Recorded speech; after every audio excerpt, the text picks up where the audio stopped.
Oh no, no, I wasn't ready. Okay, let me pause that again. Okay. I was gonna have this over here. I guess that's all right. Okay, so we last talked about the tower, the abyssal tower of Zerubbabel, and how there were like around a dozen mystic theurges that were cross-classed arcane divine magic using classes in Dungeons and Dragons 3.5. You can find the prestige class mystic theurge in the 3.5 Dungeon Master's Guide (DMG) and use those with templates on various things. I don't know if you want to go into details. Oh, okay, well there is a drow cleric, wizard or sorcerer, an ogre mage that was probably also like a paladin or something, a blackguard that was a blackguard paladin. Maybe a halfling rogue that had a magic dagger that was really important to the story. That one of the rogue in the group had the opposing dagger that would give more instant kills. Okay, I'm already running out of time. Oh, there was a tiefling warlock, warlock cleric, because he was also real powerful. But they were all there to be opposed. Oh, there was a nymph druid. Probably shouldn't, but you can actually say that word. It's a monster in Dungeons and Dragons. Something that can be defeated for experience, and it's a nymph, and they thought one of those as a druid cleric or something like that. It's some sort of arcane divine cross class, because they were like a secret society guild of mages and religious sorcerer wizards that were only worshiping demons of the abyss and trying to raise a giant magical tower that in Waterdeep, a central marketing hub of the nation of Amn, and which is almost sort of like a desert nation, or at least that's how I imagined it. And it was also on the coast. And so they had like a shipping yard and such, but a magical tower, demons, eventually, like a group of religious wizards of different, drow nymph, ogre mage, human, tiefling, halfling, almost like a fellowship. And they were defeated, and they summoned a giant spider god after banishing the players all different planes. And the changeling rogue in the group with magical dagger became a cat person in one of the layers of the abyss, the 666 layers of the abyss. They became a cat person, and that increased their agility and intelligence. And they just found a ring of the skies, which was exactly the same ability as the changeling, because they just wanted a power bonus. And it's like if a level adjustment for a monstrous race isn't greater than a level, then why not get your race changed to a monstrous race for a level adjustment to just be more powerful? And yeah, so they stopped. That rogue killed a lot of spiders, demon spiders, abyssal spiders, monster spiders, god spiders, and the tiefling in the group that was still alive died, and they had to use a philosopher's stone's quicksilver to resurrect him, and they did.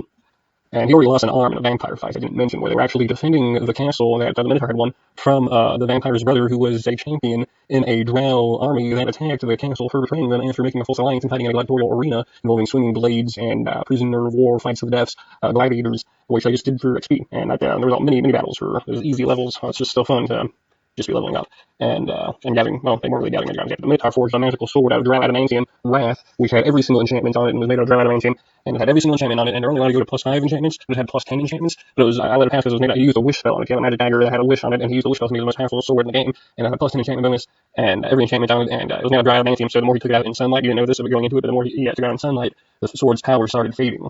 And he didn't know about it. He was upset about it. Eventually, it just came down to the hilt. But after randomly rolling a magical mirror that made doubles of anything that looked into it, and putting that in his chamber, he accidentally fought a black dragatar that came out of the mirror, and he slayed it the first time. But then later, well, you'll find out.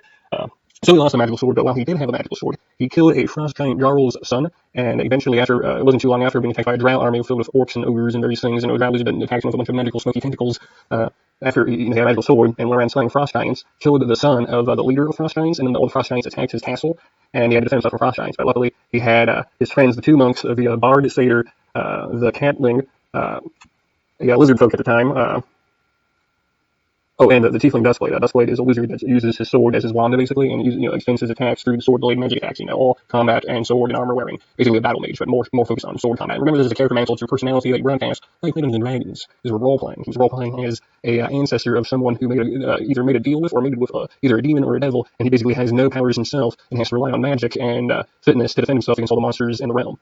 And he died, but they brought him back to life at the exact same moment using a philosopher's stone by breaking it open and releasing the quicksilver and putting the quicksilver in his mouth. And that's how they brought him back to life. He already lost his arm. That's what I was talking about. Yeah, the drow general had a vampire champion. He lost an arm in a battle, and the orc shamans of the Minotaur clan kept him alive. And then he went into another dimension to get a robot arm that was magically enchanted. And he went to the prophet who had all knowledge to have mind flayers use Eldritch Knife or something to install a robotic arm onto his half-demon body.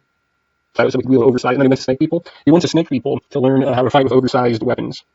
He went, and that was had to go to the south. The south in Dungeons and Dragons.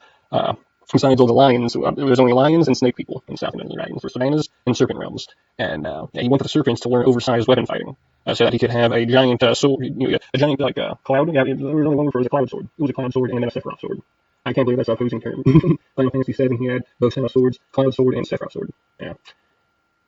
And those are the major damage dealers of that guy and the Minotaur that survived gross, overpowered, up to difficulty combat. Dungeons and Dragons for like 4 years.